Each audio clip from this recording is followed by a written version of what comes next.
স্বাধীন এখন কোথায় যাবে তুমি? আমি এখন সাঁতার কাটতে যাচ্ছি। আমরা এখন 51 নম্বর ফ্লোরে যাচ্ছি।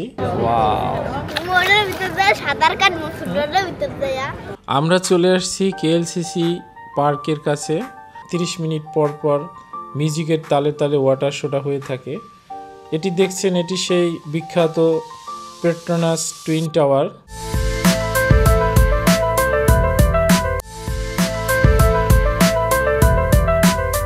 স্বাধীন তো অবাক হয়ে তাকিয়ে আছে। অনেক সুন্দর একটি পরিবেশ। সুইমিং এর জন্য প্রস্তুত স্বাধীন। স্বাধীন এখন কোথায় যাবে তুমি? আমি এখন সাঁতার কাটতে যাচ্ছি। আসো,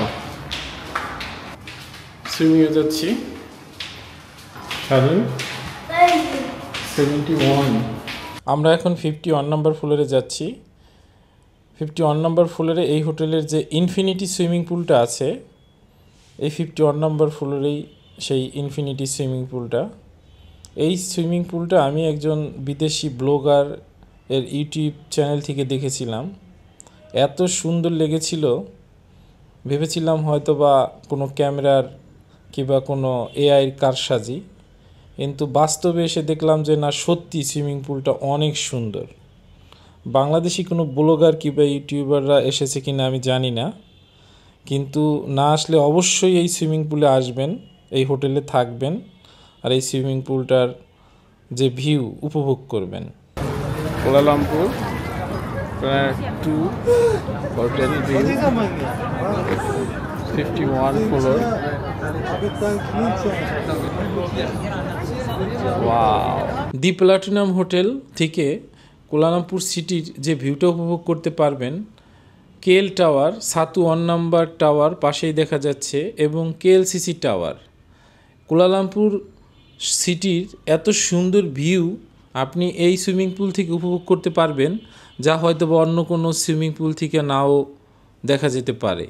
অনেক সুন্দর একটি সিটি ভিউ পাবেন। প্রচুর পরিমাণ পর্যটক এই হোটেলের এই সুইমিং পুলে দেখা যাচ্ছে। প্রচুর চাইনিজ এবং ইউরোপিয়ান বেশি, ইন্ডিয়ান খুবই অল্প, আর বাংলাদেশে শুধু মনে হয় আমরাই আছি। তো স্বাধীন ওর মার সাথে দুষ্টামি করতেছে।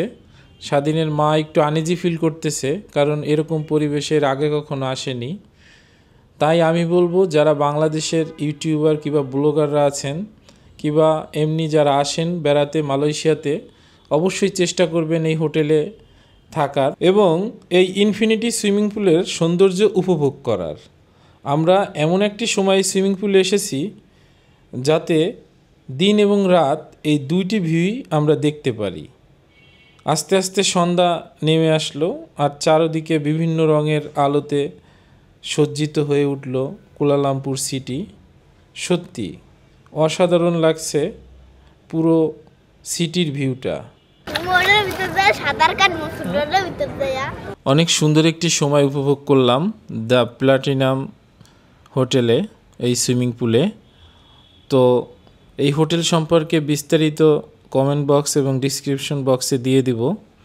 হয়তোবা অ্যাগোডা কিংবা booking.com-এ গেলে এই হোটেলের অ্যাড্রেস পেয়ে যাবেন। সুইমিং পুল ছেড়ে উঠতে ইচ্ছা করতেছে না, অনেক ভালো লাগতেছে। কিন্তু কেএলসিসি টাওয়ারটা এত সুন্দর করে সেজেছে, মনে হচ্ছে আমাদের ডাকছে। তাই আমরা এখন কেএলসিসি টাওয়ারটা কাছ থেকে এর সৌন্দর্য উপভোগ করার জন্য যাব। তো আমরা এখন আমাদের রুমে চলে আসলাম। তো রুমে ফ্রেশ হয়ে রেডি হয়ে আমরা এখন নিচে যাব কেএলসিসি টাওয়ারটা কাছ থেকে দেখার জন্য। আমরা চলে আসছি কেএলসিসি পার্কের কাছে।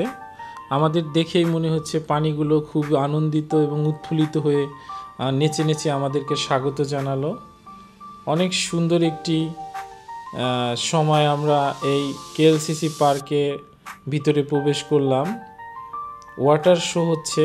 এই ওয়াটার শোটা শুরু হয় 7টার থেকে। 30 মিনিট পর পর মিউজিকের তালে তালে ওয়াটার শোটা হয়ে থাকে। এটি দেখছেন, এটি সেই বিখ্যাত পেট্রোনাস টুইন টাওয়ার।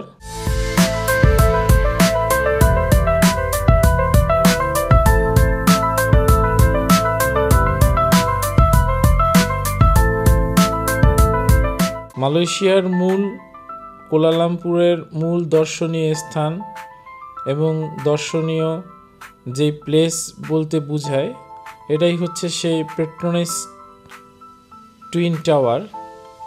এই টুইন টাওয়ারের পিছনের দিকটাই কেএলসিসি পার্ক।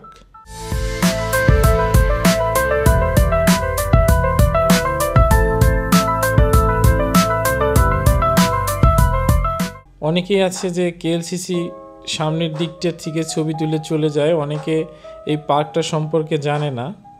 তো যারা মালয়েশিয়াতে আসবেন তারা অবশ্যই মার্কেট পেট্রোনাস টুইন টাওয়ারের ভিতর দিয়ে প্রবেশ করে পিছনের দিকটায় চলে আসবেন, তাহলেই আপনাদের এই ওয়াটার শোটা চোখে পড়বে। সন্ধ্যা 7টার থেকে শুরু হয়ে যায় এই ওয়াটার শো।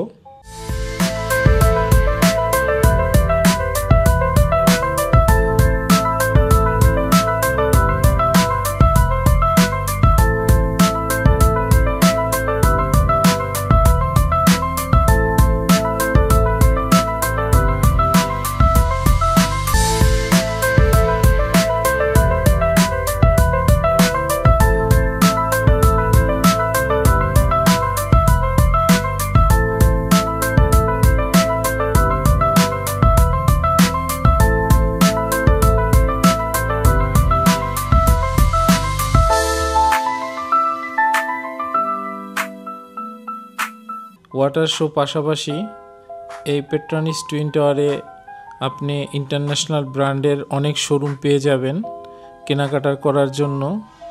এবং এই পেট্রোনাস টুইন টাওয়ারের ভিতরে অনেকগুলো হোটেল আছে, আপনি ইচ্ছে করলে এটার উপরে উঠতে পারবেন 41, 42 নম্বর ফ্লোরে। সকাল 9টা থেকে রাত 9টা পর্যন্ত খোলা থাকে। টিকিটের মূল্য ফরেনিয়ারদের জন্য 80 রিঙ্গিত আর বাচ্চাদের জন্য 15 রিঙ্গিত। মালয়েশিয়ার যে বন্ধের দিনগুলি আছে, ছুটির দিন, ওই দিনগুলিতে বন্ধ থাকে। এছাড়া সবসময় খোলা থাকে সকাল 9টা থেকে রাত 9টা পর্যন্ত। তো অনেক সুন্দর একটি সময় উপভোগ করলাম। এত সুন্দর ওয়াটার শো হচ্ছে দেখে আমরা মুগ্ধ হয়ে গেলাম। স্বাধীন তো অবাক হয়ে তাকিয়ে আছে। অনেক সুন্দর একটি পরিবেশ।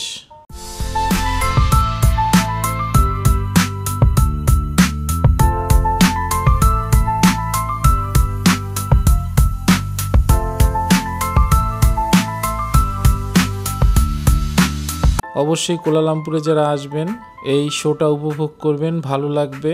আমরা এখন বিদায় নিচ্ছি, সামনে অনেক সুন্দর সুন্দর ভিডিও নিয়ে আপনাদের সামনে আসব। তো সবাই ভালো থাকবেন, আল্লাহ হাফেজ।